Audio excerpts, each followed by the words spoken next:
โยมสามารถรับฟังรับชมในระบบของออนไลน์ Facebook ของอาตมาภาพคือ Facebook กิตติพงศ์กิตติโสพโนหรือเพจธรรมะสู่ใจเพื่อสันติภาพซึ่งในการจัดรายการนี้ก็ในคลื่นวิทยุพระพุทธศาสนาเพื่อการศึกษาพระพุทธศาสนาและวัฒนธรรม FM 104.50 เมกะเฮิรตซ์วัดไผ่นี้ได้จัดรายการของวันอังคาร 9 โมงถึง 10 โมงแล้วก็ยังจัดวันพฤหัสบดีเวลาบ่ายโมงถึง 2 โมงซึ่งเป็นกาลที่เราท่านทั้งหลายได้มาพบปะกันในรายการธรรมะยามสายกับอาตมาภาพพระคุณบรมีพงศ์กิตติโสพโนญาติโยมที่กำลังรับฟังอยู่ในขณะนี้ใน Facebook รับชมรับฟังอยู่ในขณะนี้ก็มีเข้ามาทักทายเข้ามา11 คน11 ท่านด้วยกันแล้วก็มี Facebook ของลูกประคำ99 แสนสวีละพันได้เข้ามาสาธุขออนุโมทนาขอบคุณนะครับแล้วก็ยังมีท่านพระมหาประสิทธิ์ธรรมาภินันโทท่านเจ้าวาดวัดจังกำอำเภอป่าซางจังหวัดตะปุนประธานหน่วยอบรมประชาชนประจำตำบลมะกอกได้เข้ามาทักทายในสารธรรมสาธุในธรรมก็ต้องขออนุโมทนาขอบคุณครับท่านพระมหาตัวที่ได้ทักทายเข้ามาอู้จาในรายการนะครับซึ่งในโอกาสนี้เป็นโอกาสที่บรรดาญาติโยมสามารถรับฟังสามารถรับชมได้ทุกท่านทุกคนเพราะว่าจะเป็นทุกเพศทุกวัยถ้ามีโอกาสที่ได้รับฟังอยู่ในขณะนี้ก็ขอเชิญชวนบรรดาญาติโยมอย่าไปฟังมูลคลื่นไปตังใดเตือนเนอร์มาอู้มาจ้ามาทักทายกันเวลาท้ายรายการอู้จาธรรมะอู้จากันแล้วก็จะได้มีความสุขความเจริญในหน้าที่กิจการงานทุกสิ่งทุกอย่างในโอกาสนี้นะญาติโยมของท่านทั้งหลายซึ่งในโอกาสวันนี้เป็นวันที่16เดือนกุมภาพันธ์2564เวลาก็เว้ยมานาแกนะญาติโยมของท่านทั้งหลายเวลาหมุนเวียนเคลื่อนไปตามที่อาตมาภาพได้อู้จาในรายการเมื่อตะกี้ว่าอย่าท้อแท้กับชีวิตที่ผิดหวัง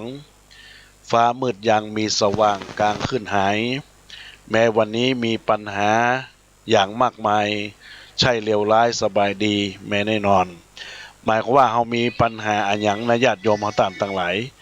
ก็พยายามใจรักของการมีสติการมุ่งมั่นการมีสตินะญาติโยมก็เป็นสิ่งที่ดีกับตนตัวของมุลาศรัทธาญาติโยมต่างต่างหลายเพื่อเป็นกาละที่เราได้ปฏิบัติได้นำเอาไปประพฤติ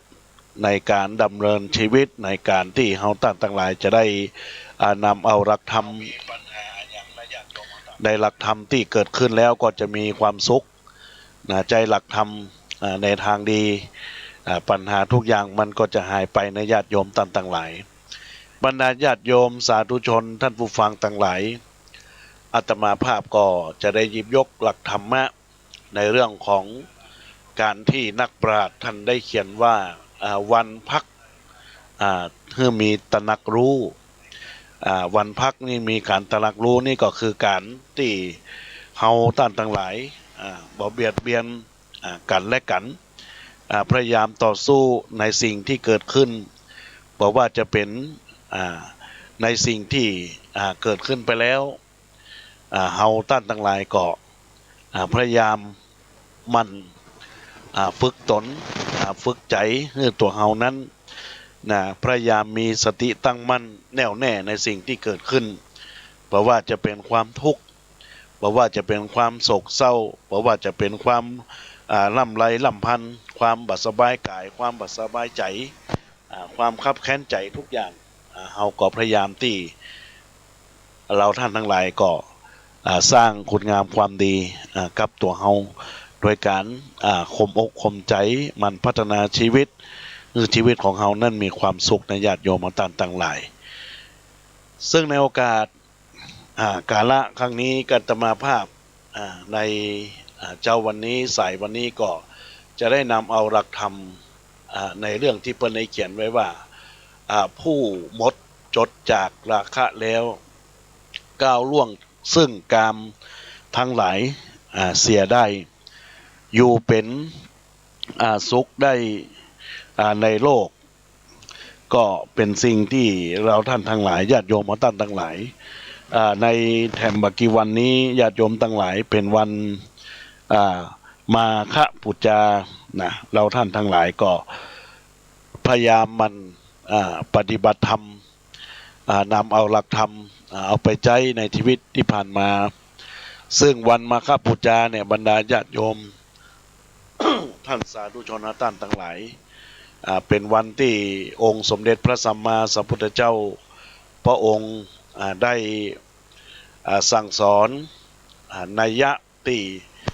พระสงฆ์2,550 รูป1,250 รูปได้สั่งสอนประสงค์ทั้งหลายโดยการที่ใจหลักโอวาทธรรมในนั้นก็จะมีความเห็นที่ว่าทำดีละเว้นความชั่วทำจิตใจให้มีความบริสุทธิ์ความสงบหรือว่าความวิเวกของผู้มีธรรมที่ฝึกอบรมไว้ดีแล้วมีปกติเห็นอยู่อิ่มอยู่เป็นเหตุนำมาซึ่งความสุขหลักธรรมคำสอนของพระพุทธศาสนาของเฮานั้นญาติโยมทั้งหลายเป็นคำสอนที่มุ่งให้ผู้ปฏิบัติน้อมเข้ามาสู่ตัวเองเพื่อความประพฤติปฏิบัติเพื่อการพัฒนาชีวิตคือก้าวหน้าคือมีสุขมากยิ่งขึ้นชีวิตจะเป็นสุขได้ก็ต้องมีแนวทางดำเนินชีวิตที่ถูกต้องดีงามหลักสำคัญของการประพฤติปฏิบัติในพระพุทธศาสนามุ่งให้ใจทำเพื่อปฏิบัติให้ถูกต้องตามวิถีแห่งปราชญ์ที่วางเอาไว้ผู้ที่นำเอาหลักธรรมมาปฏิบัติได้นั้นจะนำพาชีวิตให้มีสุขได้มากส่วนผู้ปฏิบัติได้น้อยก็จะได้รับผลตามสมควรแก่การปฏิบัติเพราะธรรมของพระผู้มีพระภาคเจ้านั้นเป็นเครื่องรักษาผู้ปฏิบัติบ่ฮื้อพัดภาคลงไปในทางที่ชั่วบ่ฮื้อตกในไปในทางที่มีความเสื่อมเสียการนำเอาหลักธรรมคำสอนมาประพฤติปฏิบัติบอกว่าจะเป็นข้อที่ใดก็ตามบุคคลนั้นก็จะเห็นจริงตามที่พระพุทธองค์แสดงเอาไว้เพราะธรรมของพระพุทธองค์มุ่งแสดงความแท้ความจริงมุ่งแสดงหลักในการดำเนินชีวิตจะเห็นผลได้จริงก็ต่อเมื่อผู้นั้นปฏิบัติตามความจริงบ่ต้องอาศัยผู้อื่นมารับรองผลหรือบอกกล่าวเพราะผู้ปฏิบัติได้พิสูจน์หลักธรรมด้วยตนเองอยู่แล้วหลักธรรมข้อหนึ่งเป็นธรรมที่ปฏิบัติแล้วพระพุทธองค์รับรองไว้ว่าจะนำพาผู้ปฏิบัติไปสู่ความสุขก็คือความวิเวกของผู้ที่มีธรรมที่ศึกษาไว้ดีแล้วปกติเห็นอยู่อิ่มอยู่เป็นเหตุนำมาซึ่งความสุขหลายท่านคงคุ้นเคยกับคำว่าความวิเวกอยู่บ้างความวิเวกมุ่งเอาความสงบสุขซับว่าวิเวกมาจากคำว่าวิและเอกซับมาจากว่าวิแปลว่าวิเศษแจ้งต่างส่วนซับว่าเอกแปลว่าหนึ่งเดียว เมื่อเอาสองคำมารวมกันเป็นวิเวกได้ความหมายว่าอย่างเดียวอันวิเศษหรือว่าโดดเดี่ยวอันวิเศษก็ได้เมื่อแปลว่าโดดเดี่ยวอย่างวิเศษความหมายจะสื่อไปในทำนองว่าใครก็ตามหากสามารถอยู่คนเดียวอยู่อย่างโดดเดี่ยวเดียวดายบุคคลนั้นเขาก็ถึงซึ่งที่วิเศษเขาถึงความสุขอย่างวิเศษด้วยตนเองได้นี่เป็นการกล่าวไปตามรูปทรัพย์ที่ว่าวิเวกส่วนวิเวกโดยเนื้อความที่พอจะสื่อความหมายให้เข้าใจได้อย่างง่ายว่าบ่มีอันยังมารบกวนพอบ่มีสิ่งที่อื่นมารบกวนก็เกิดความวิเวกความวิเวกนี้ในทางหลักธรรมท่านแสดงว่าได้อยู่สามประการก็คือกายวิเวกก็คือความวิเวกทางกายจิตวิเวกก็คือความวิเวกทางจิตและอุปธิวิเวกก็คือความสงัดจากอุปธิคือกิเลสทั้งปวงบรรดาญาติโยมตั้นสาธุชนเฮาตั้นตั้งหลายที่กำลังน้อมรับฟังหลักธรรมคำสอนขององค์พระสัมมาสัมพุทธเจ้าในกาละครั้งนี้นั่นก็ญาติโยมตั้งหลายกายวิเวกก็มุ่งเอาอาการที่พาตัวเองไปอยู่ในสถานที่อันเป็นสงบบ่มีอันหยังมารบกวนอยู่ในสิ่งแวดล้อมที่ดีบ่พุ้นพล่านด้วยผู้คนบ่คุกคีด้วยหมู่คณะบ่มีอุปัตถวะคืออันตรายที่จะมาเบียดเบียนบ่มีสัตว์ให้มาเกี่ยนกลนอยู่ณสถานที่เช่นนี้ย่อมเกื้อกูลให้สุขภาพร่างกายสมบูรณ์นั่นแหละก็คือกายวิเวกแต่บรรดาญาติโยมทั้งท่านทั้งหลายเมื่อกล่าวอย่างนี้แล้วอย่างกว้างๆบรรดาศรัทธาญาติโยมทั้งท่านทั้งหลายเป็นสิ่งที่เฮาท่านทั้งหลายต้องพยายามคิดว่าการที่เฮามุ่งเอาอาการที่เข้าไปกับตัวเองไปอยู่ในสถานที่อันสงบบ่มีอันยังมารบกวนอยู่ในสิ่งแวดล้อมที่ดีบ่พลุกพล่านด้วยผู้คนบ่คุกคีด้วยหมู่คณะบ่มีอุปัตถวะคืออันตรายที่จะมาเบียดเบียนบ่มีสัตว์ร้ายมาเกลื่อนกลอยู่ณสถานที่เช่นนี้ย่อมเกื้อกูลให้สุขภาพร่างกายสมบูรณ์นั่นแหละก็คือกายวิเวกกล่าวอย่างกว้างๆมุ่งเอาสถานที่หรือโลเคชั่นที่สงบบอกว่าจะเป็นเรือนว่างถ้ำภูเขาป่าไม้อันเป็นที่สงบอันเป็นที่ลื่นลมการหลีกเล่นกายอยู่คนเดียวอย่าโดดเดี่ยวจะเป็นสิ่งหนึ่งซึ่งเกื้อกูลให้เกิดความสงบทางจิตข้อที่สองได้บ่ยากเพราะสถานที่ใดเป็นสถานที่อันมีบรรยากาศสงบร่มเย็นจิตของเฮาก็จะพลอยสงบให้ได้ง่ายเหตุขึ้นคือสังเกตดูเวลาเฮาไปในที่ใดที่มีความสงบจิตใจของเฮาก็พลอยแช่มชื่นเบิกบานเยือกเย็นไปตัวจิตวิเวกก็คือลักที่ทรงแสดงไว้จริงๆก็คือความสงบระงับนิวรธรรมได้แก่อกุศลธรรมที่ปิดกั้นบ่ให้เฮาเข้าถึงคุณงามความดีสังโยชน์ก็คืออุปกิเลสที่เกิดขึ้นจากภายในจิตวิเวกก็คือความสงบระงับข่มอารมณ์เหล่านั้นเอาไว้บอกให้มาทำร้ายเราจนเป็นทุกข์นิวรณ์ธรรมที่เป็นอย่างนี้บรรดาญาติโยมท่านสาธุชนเราท่านทั้งหลายก็เป็นส่วนหนึ่งที่เฮาท่านทั้งหลายจะนำพาซึ่งความที่เกิดขึ้นก็คือการที่เกิดขึ้นของนิวรธรรมให้มีความกระซับหรือว่าให้มีความเกิดขึ้นทางจิตคมไว้โดยกำลังของฌานนี่ว่าโดยการปฏิบัติตัวฌานนับตั้งแต่ปฐมฌานทุติยฌานตติยฌานและก็จตุทัชฌานทั้งหมดจะเป็นตัวคมเหงเป็นตัวที่เฮาท่านทั้งหลายญาติโยมทั้งหลายทั้งหลายทั้งปวงเอาไว้แต่ว่าเป็นฌานนี้ก็บ่มุ่งถึงทางที่จะดับทุกข์ได้อย่างแท้จริงเพราะพระพุทธองค์ได้พิสูจน์ถึงว่าเป็นแต่เพียงการข่ม การสะกดระงับกดทับเอาไว้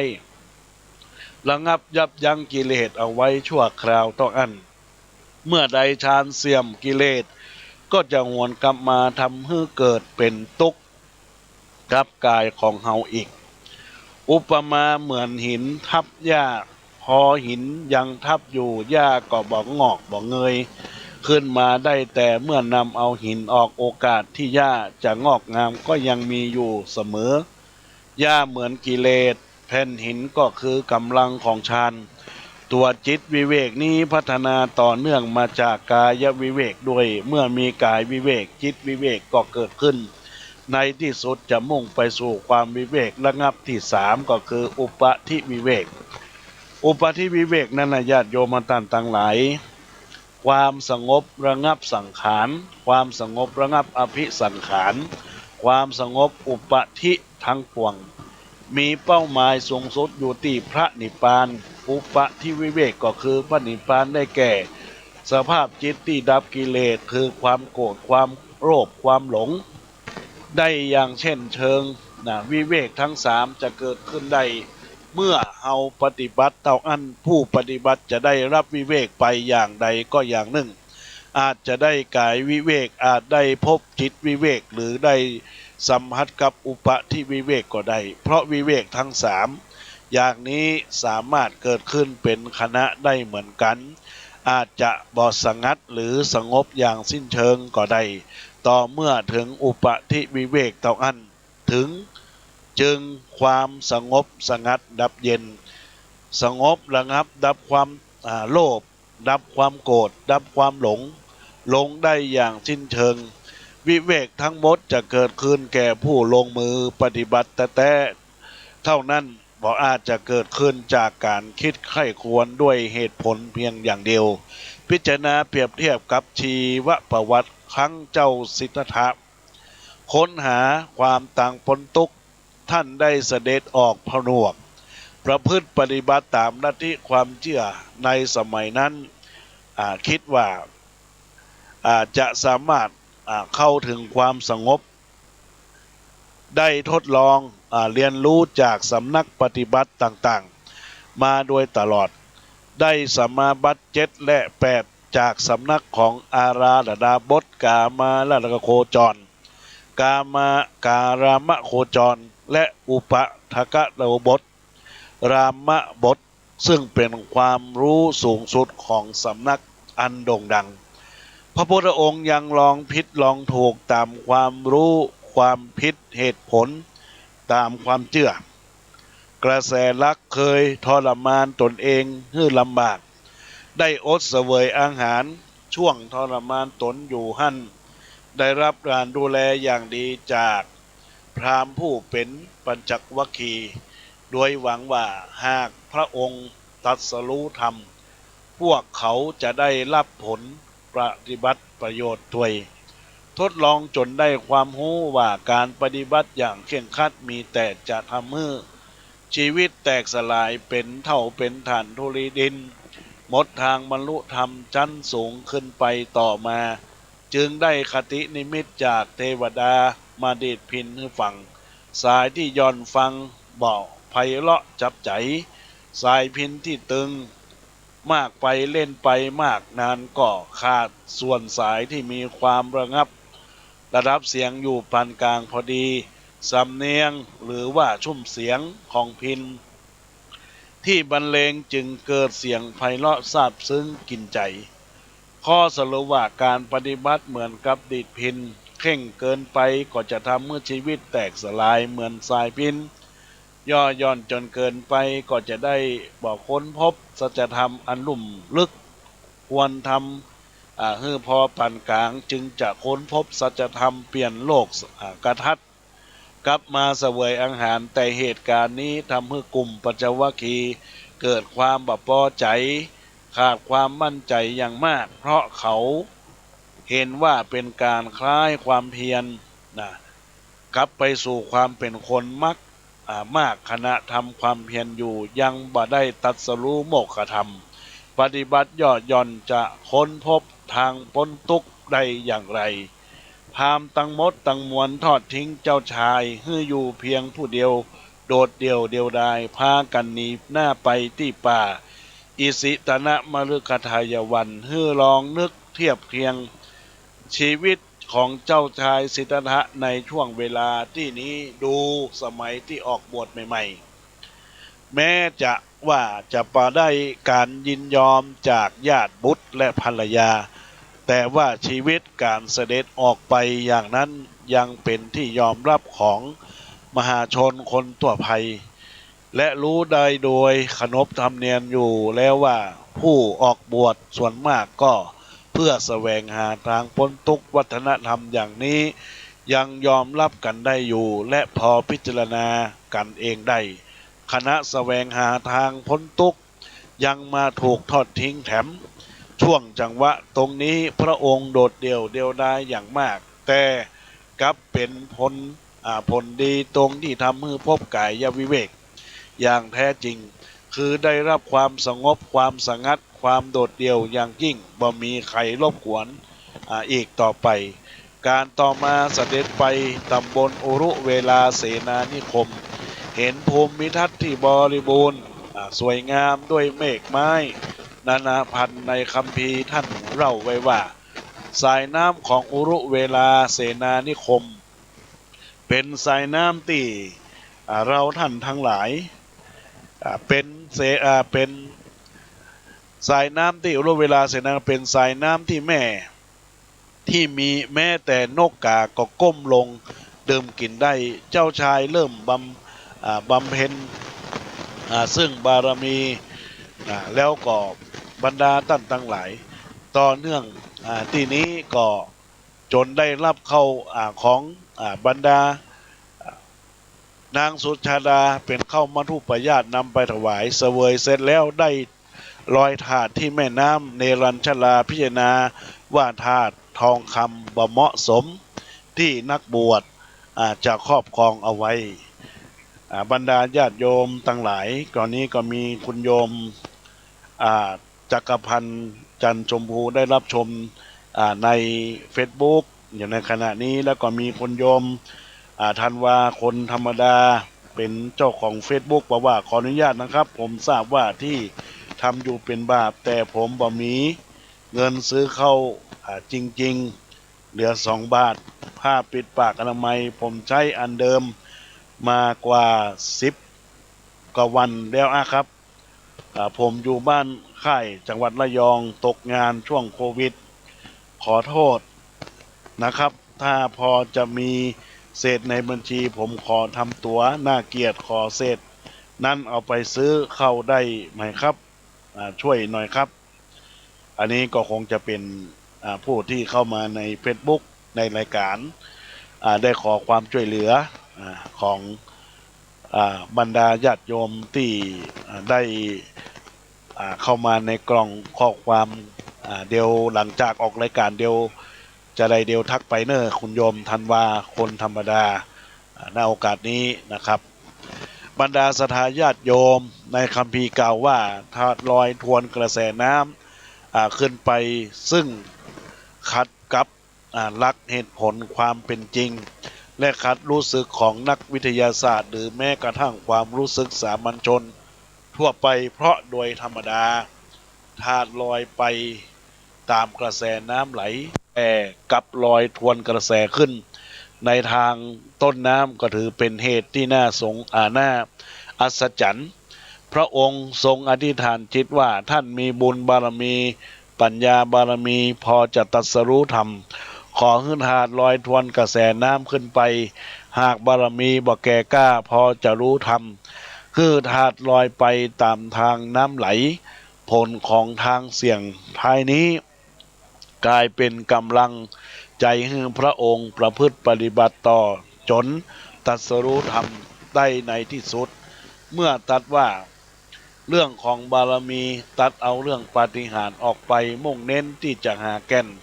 เพื่อการประพฤติการปฏิบัติส่วนนี้ก็ถือเป็นความคิดเห็นฝากเอาไว้ให้พิจารณาการที่พระองค์ลอยทวนถาดน้ำกระแสน้ำขึ้นไป เทียบเคียงวิธีปฏิบัติของพระองค์ตามแนวทางที่คนยุคนั้นเขาทำกันมีการทรมานร่างกายของตนให้ลำบากด้วยวิธีต่างๆการอดอาหาร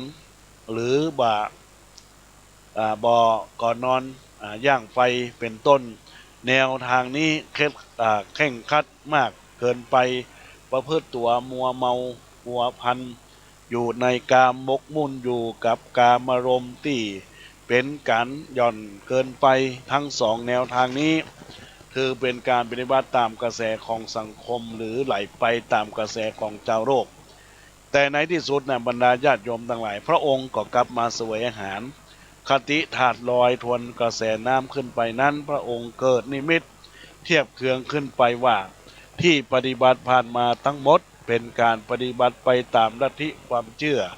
ที่เป็นกระแสลักในสมัยนั้นเป็นการทำไปตามกระแสความคิดเป็นการปฏิบัติไปตามกระแสอารมณ์หลงเพลิดเพลินไปตามอารมณ์พอได้ยืนเพ่งดูกระแสแห่งน้ำที่ไหลไปได้คตินิมิตใหม่ถ้าหากปฏิบัติตามกระแสตามอารมณ์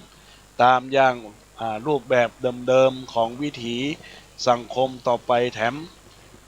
คงบ่สามารถค้นพบสัจธรรมของความทุกข์อย่างแท้จริงได้หากปฏิบัติทวนความคิดทวนกระแสอารมณ์ส่วนกระแสของสังคมชาวโลกที่ปฏิบัติอยู่ทั้งปดทั้งมวลทั่วไปก็อาจจะนำไปสู่การค้นพบสัจธรรมได้พระองค์จึงได้มาเริ่มปฏิบัติทางจิตพอปฏิบัติทางจิตก็เข้าสู่จิตวิเวกคือการสงบระงับกิเลสด้วยกำลังของฌานที่พระองค์เคยฝึกฝนปฏิบัติมาถือเป็นการข่มกิเลสนิวรณ์เอาไปไว้เหมือนกับการระงับกระแสความคิดกระแสอารมณ์ที่มากระทบทางตาทางหูทางจมูกทางลิ้นทางกายทางใจเมื่อเริ่มปฏิบัติเกิดมีอารมณ์ใดมากระทบทางตาทางหูทางจมูกทางลิ้นทางกายทางใจท่านก็คือใจสติกำหนดรู้ไปตามอารมณ์คือตันคือการมีสติระลึกนึกถึงรู้ว่ามันคือเกิดอันอย่างขึ้นคือใช้สติสัพพัญญะรู้ไปตามนั้นเมื่อรู้ไปตามนั้นจริงนั้นแล้วนั่นแหละเป็นการปล่อยจิตใจไปตามกระแสบ่ปล่อยให้เฮาได้หลงไปตามอารมณ์แล้วก็บ่ปล่อยจิตไปหลงตามความคิดทั้งปวงวิธีการที่ทำพระองค์ดับทุกข์ได้สามารถบรรลุถึงอุปธิวิเวกได้ความรู้ที่เกิดขึ้นจากจิตวิเวกที่พระองค์ใช้ปฏิบัตินั้นเป็นความรู้ที่น่าคิดใคร่ควรและก็นำมาประพฤตินำมาปฏิบัติได้อย่างยิ่งเนอะบรรดาศรัทธาญาติโยมสาธุชนเราท่านทั้งหลายที่กำลังรับฟังรายการธรรมะยามสายกับอาตมาภาพพระครูปรัตน์กิติพงศ์กิติโสพโน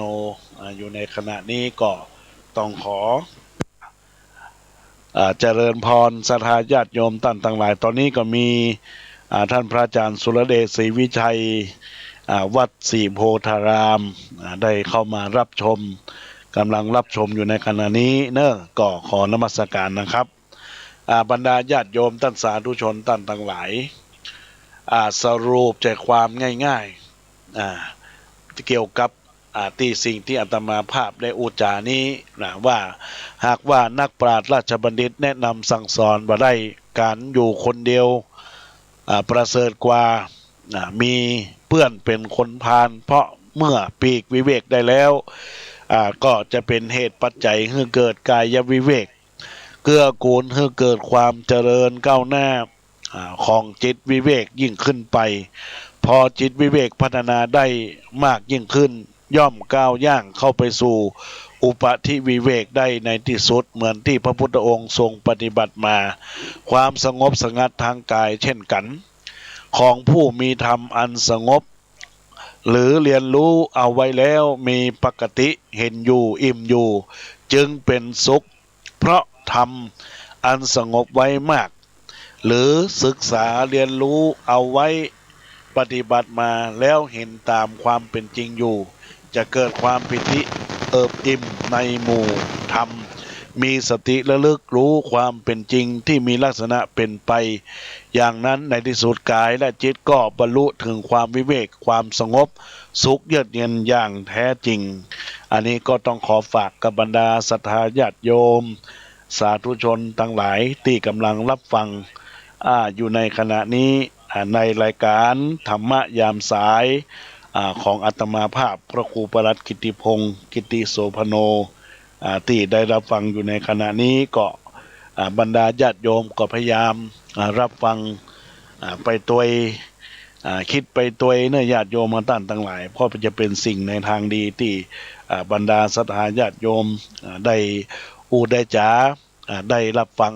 อยู่ในขณะนี้ก็เป็นการที่อาตมาภาพได้นำเอาหลักธรรมคำสอนขององค์พระสัมมาสัมพุทธเจ้าตั้งแต่สมัยครั้งพุทธกาลได้มาจาก่อนพุทธกาลก็เป็นการก่อนที่พระองค์นั้นทรงประพฤติปฏิบัติในหลักของความงามความดีที่พระองค์ทรงเป็นพระผู้รู้ผู้ตื่นและก็ผู้เบิกบานในจิตสงบจิตแจ่มใสให้กับบรรดาศรัทธาญาติโยมสาธุชนตั้งหลายได้รับฟังอยู่ในขณะนี้ก็เป็นบุญเป็นกุศลได้ญาติโยมมาตั้งหลายบรรดาญาติโยมสาธุชนตั้งหลายอาตมาภาพก็คงจะได้อุจาหลักธรรมเกี่ยวข้องไปดังนี้แล้วก็จะได้นำเอารายการม่วนงานสันเล่าภูมิปัญญาล้านนาจากันได้จากันไปล้านนาไทยเขามีความเจริญกับบรรดาศรัทธาญาติโยมเพื่อให้เกิดความลักษณะของบุคคลหรือว่าเป็นการจาแซวกันดังนั้นแล้วก็ญาติโยมก็ฟังรับฟังเนอเพื่อนบอกว่าเรื่องของการขับรถในญาติโยมตั้งหลายก็รับฟังเนอว่าการขับรถเป็นจะได้เพื่อนบอกว่าขับรถบ่ดีแลตาพ่อสาวขับรถบ่ดีหาวเงาลับขับรถบ่ดีนับสตางค์ขับรถบ่ดีขับฝั่งลำไปขับรถบ่ดีลืมใส่เข็มขัดนิรภัยขับรถบ่ดีถลายออกนอกเส้นทางขับรถบ่ดีต่างคนนักล้ำขับรถบ่ดีย้ำจนมืดย่ำจนมิดขับรถบ่ดีติดกระจกมืดขับรถบ่ดีงืดเวลาถูกปาดหน้าขับรถบ่ดีซ่าเอารถไปแข่งขับรถบ่ดีแซงซ้ายขับรถบ่ดีจนท้ายรถคันหน้าขับรถบ่ดีงมดีเจ้ากันในรถขับรถบ่ดีตดหอมกันขับรถบ่ดีจมปากนักขับรถบ่ดีจักเป็นคู่ขับรถบ่ดีใส่หูฟังดังๆขับรถบ่ดีกั้งตกใจขับรถบ่ดีใส่เหล้ากินยาขับรถบ่ดีแต่งหน้าเขียนคิ้วขับรถบ่ดีแปลงหน้าคิ้วอย่างกบเหมยอันนี้แหละบรรดาศรัทธาญาติโยมลักษณะของการขับรถในญาติโยมจะเป็นยะเนอบดีพอสาวบดีเงาลับบดีนับสตางบดีฝั่งลำไปเฮือใส่บดีลืมใส่เข็มขัดนิรภัยอย่าลืมถลายออกนอกเส้นทางบดีขับรถกับคนนักลำไปย่ำจนมิดบดีขับรถกระจกมืดมันมาหันในญาติโยมทั้งหลายบดีขับรถปาดหน้ากันบดีขับรถแข่งกันแซงซ้ายแซงขวาบดีขับรถจนท้ายคันแน่ญาติโยมทั้งหลายแล้วก็บดีงมดีเจ้ากันในรถบดีตดหมกันเพราะว่ามันปิดรถในญาติโยมทั้งหลายก็ขอฝากกับบรรดาศรัทธาญาติโยมเป็นคำม่วน งานสันเล่าอูจากันในวาระวันนี้ในญาติโยมทั้งหลายเป็นสิ่งที่เอาสมควรที่จะมีสติมีการกระทำด้วยความตั้งมั่นแน่วแน่ลักษณะของการทำคุณงามความดีในญาติโยมมาตั้งหลายประเดี๋ยวนี้ก็จะได้หยิบยกเอาม่วนงานสันเล่ามาอูจากกับบรรดาศรัทธาญาติโยมสาธุชนตั้งหลายที่เป็นเรื่องราวแถมแล้วเนื้อญาติโยมตั้งหลายเกี่ยวกับเรื่องของพระเนอะอันนี้ก็วันนี้เซลตุเจ้าพ่องเนาะญาติโยมตั้งหลายว่าเรื่องใดพ่องเนอะพระตนใหญ่ๆเปิดก่อห้องว่าพระเจ้าตนหลวงพระน่าเป็นห่วงพระโดนลักพระที่มีค่านักพระเบญจภาคีพระสมเด็จพระอธิษฐานอันใดก็สำเร็จพระเจ้าทันใจพระกู้เมืองหริพุนชัย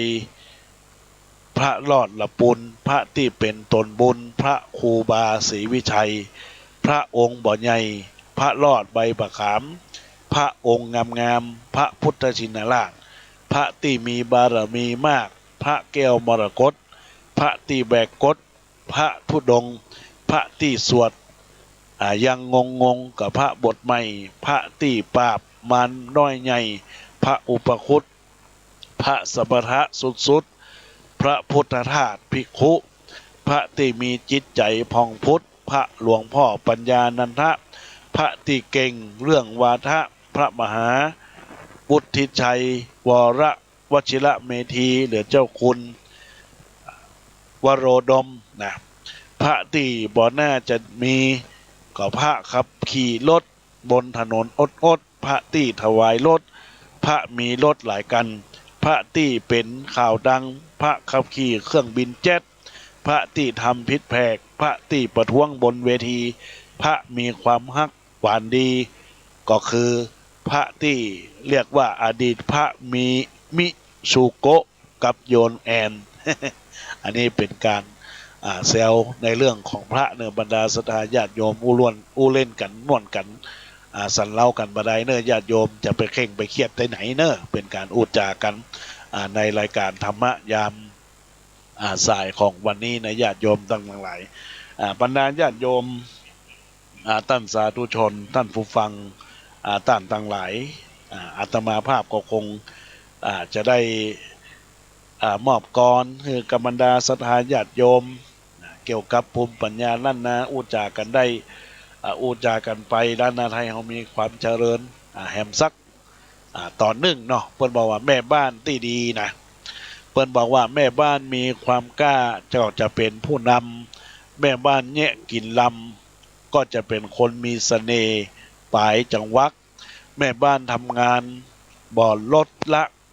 จะเป็นคนทำเพื่อครอบครัวแม่บ้านชอบไข้หัวก็จะเป็นผู้คนอารมณ์ดีแม่บ้านมีเมตตาปราณีก็จะเป็นคนมีศีลธรรมแม่บ้านยิ้มงามก็จะเป็นคนที่ยิ้มสยามแม่บ้านสะอาดสะอ้านจะเป็นคนดูแลสุขภาพแม่บ้านมีความสามัคคีก็จะเป็นคนมีการศึกษาสูงแม่บ้านมีแต่ความหึงก็จะเป็นคนบอกไว้ใจสามีแม่บ้านมีบุคลิกดีก็จะเป็นคนมีสกุลแม่บ้านชอบทำบุญก็จะเป็นคนดีแม่บ้านอารมณ์บ่ดีก็จะเป็นคนอยู่ในวัยทองแม่บ้านต้องปองก็จะเป็นคนเตรียมตั๋วเป็นคนแม่แม่บ้านชอบเลขแน่ๆก็จะเป็นคนชอบเลขหวยแม่บ้านตีไปไหนก็ไปตัวยก็จะเป็นคนข่างผัวแม่บ้านจั่งเจ็บหัวก็จะเป็นคนมีโรคไมเกรนแม่บ้านใจเย็นก็จะเป็นคนเข้าใจสามีแม่บ้านมีขี้จิขี้ทีก็จะเป็นคนหู้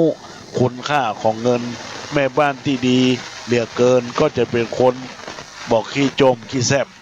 แม่บ้านที่กินเหล้าแดงก็จะเป็นเหมือนลำยองนะญาติโยมมาตั้งหลายนะอันนี้ก็เป็นรายการผลงานสันเล่าล้านนาไทยเขามีความเจริญนะญาติโยมสาธุชนเราตั้งหลายก็เป็นบุญเป็นกุศลที่บรรดาญาติโยมได้รับฟัง อยู่ในขณะนี้ก็เป็นบุญเป็นกุศลนะญาติโยมสาธุชนเราท่านทั้งหลายที่กำลังรับชมรับฟังอยู่ในขณะนี้กับคลื่นวิทยุเพื่อการศึกษาพระพุทธศาสนาและวัฒนธรรม FM 104.50 เมกะเฮิรตซ์วัดไผ่หินในเวลา 9 โมงถึงเวลา 10 โมงตอนนี้ก็ใกล้เวลาที่จะได้ออกจากรายการแล้วญาติโยมมาต่างหลายก็เป็นบุญเป็นกุศลให้ญาติโยมทั้งหลายที่ญาติโยมได้รับฟังอยู่ในขณะนี้ท่านทั้งหลายอาจจะร่วมมาอู้จาพบปะกับอาตมาภาพในรายการธรรมะยามสายนี้ก็สามารถที่จะโทรศัพท์เข้ามาที่เบอร์โทรศัพท์ 096-262-9694 กับเปิดสายหน้าไมค์ให้กับบรรดาญาติโยมสาธุชนท่านผู้ฟังที่กำลังรับฟังอยู่ในขณะนี้เพื่อเป็นบุญเป็นกุศลกับบรรดาศรัทธาญาติโยมสาธุชนท่านผู้ฟังเฮาต่างทั้งหลายที่กำลังรับฟังจากคลื่นวิทยุเพื่อการศึกษาพระพุทธศาสนาและวัฒนธรรม FM 104.50 เมกะเฮิรตซ์วัดไผ่หินอยู่ในขณะนี้ท่านใดรับฟังที่ไหนตั้งใดเนอก็โทรศัพท์เข้ามาอูจาเนอที่เบอร์โทรศัพท์ 0962629694 ในญาติโยมท่านทั้งหลายเพื่อเป็นกาละเป็นบุญเป็นกุศลได้มาอูจาพบปะได้คือขวัญกำลังใจกับตุลูกตุหลานที่กำลังรับฟังรับชมอยู่ในขณะนี้ที่กำลังออกรายการกับบรรดาสถานญาติโยมสาธุชนท่านผู้ฟังท่านทั้งหลายที่เบอร์โทรศัพท์ในญาติโยม096-262-9694ผมว่าตังเมืองเป้าตังแม่ริมแม่แตงตังอำเภอเมืองตังสันทรายหรือว่าตังสระปีสันกำแพงดงสันปะตองดอยหล่อได้รับฟังตังลำพูนหรือว่าตังลำปางตังเมียงปะเป้าเนอที่ได้รับฟังรายการนี้ได้ฟังแล้วอยากจะโทรศัพท์เข้ามาอู้จาในรายการที่อาตมาภาพกำลังจัดรายการอยู่ในขณะนี้ที่เบอร์โทรศัพท์ 096-262-9694 ก็สามารถที่จะโทรศัพท์เข้ามาอู้จาหน้าไมค์กับอาตมาภาพพระครูปรัตน์กิติพงศ์กิตติโสพโนผู้ช่วยเจ้าวาดวัดสันขยอมหรือว่าพระอาจารย์แก่นซึ่งวัดสันขยอมนั้นเป็นวัดวิหารอุโบสถไม้สักทองทรงล้านนาซึ่งก็ในโอกาสในวันศุกร์นี้เป็นวันทำบุญครบ19ของเดือนที่เราจะได้ทำบุญอุทิศถวายหลวงพ่อพระครูพระวิหารลกิจก็จึงขอประกาศประชาสัมพันธ์ออกจากวิทยุนี้ได้เชิญชวนกับบรรดาสถานญาติโยมท่านสาธุชนท่านผู้ฟังและท่านทั้งหลายได้ร่วมกันรับฟังรายการธรรมะยามสายในโอกาสนี้ได้มาทำบุญร่วมกันเนื่อญาติโยมท่านทั้งหลายก็จะเป็นบุญเป็นกุศลกับบรรดาสถานญาติโยมสาธุชนท่านทั้งหลายที่กำลังรับฟังอยู่ในขณะนี้ในญาติโยมทั้งหลายตอนนี้ก็มีญาติโยมได้ทักทายใน Facebook ได้กดไลค์กดแชร์ก็อนุโมทนาขอบคุณกับบรรดาสถานญาติโยมเราท่านทั้งหลายทุกคนทุกท่านที่ได้รับฟังอยู่ในขณะนี้ก็เป็นช่วงห่วงเวลาที่เป็นช่วงที่บรรดาญาติโยมกำลังรับฟังเปิดรายการวิทยุรับฟังไปแล้วก็เป็นบุญเป็นกุศลกับบรรดาสถานญาติโยมสาธุชนเราท่านทั้งหลายเนิ่นตอนนี้อาตมาภาพก็คงจะได้ออกจากรายการให้ก่อนเพราะว่าใกล้จะถึงเวลาแล้วก็จะได้ปัจโจกปัจจัยเพื่อกับบรรดาสถานญาติโยมที่ได้รับฟังอยู่ในขณะนี้ว่าครับการจัดรายการธรรมะยามสายในโอกาสในเครื่องวิทยุเพื่อการศึกษาพระพุทธศาสนาและวัฒนธรรมเป็นการอู้จาเนื่อบรรดาสถานญาติโยมท่านทั้งหลายเมื่อบรรดาญาติโยมได้รับฟังไปแล้วก็ขอฝากธรรมะเอาไปใช้ในการประพฤติปฏิบัติในหลักแห่งการทำคุณงามความดีคือบรรดาญาติโยมได้สร้างสรรค์ความดีมีความสุขกายมีความสบายใจ รารถนาสิ่งใดก็ขอจะได้มีสิ่งใดขัดข้องเนื้อญาติโยมมาตั้งแต่หลายเหมือนดังคำกรที่ว่าเมื่อสุขทุกปีเมื่อดีทุกคาเมื่อมีสุขอุลาเมื่อมีลาภาโชคใหญ่สุขกายสุขใจคิดสิ่งใดสมปองอย่าเจ็บอย่าจนอย่าหมดอย่าหมองคือร่ำรวยได้รับเงินทองได้เข้าได้ของถูกหวยรวยแชร์ขออัญเชิญสุเทพเจ้าเจดีย์สิอิงทองที่มีเด็ดกล้าเสตังคับไมลีเหลืองลุ่งเดิดแอจุงช่วยผู้ฆ่าก้าวถ้อยอวยชัยอายุยืนยิ่งร้อยพรรษาวันณะห้องสุขหาเปรียบไฟสุขะจุงสุขขาสุขยิ่งมีเฮย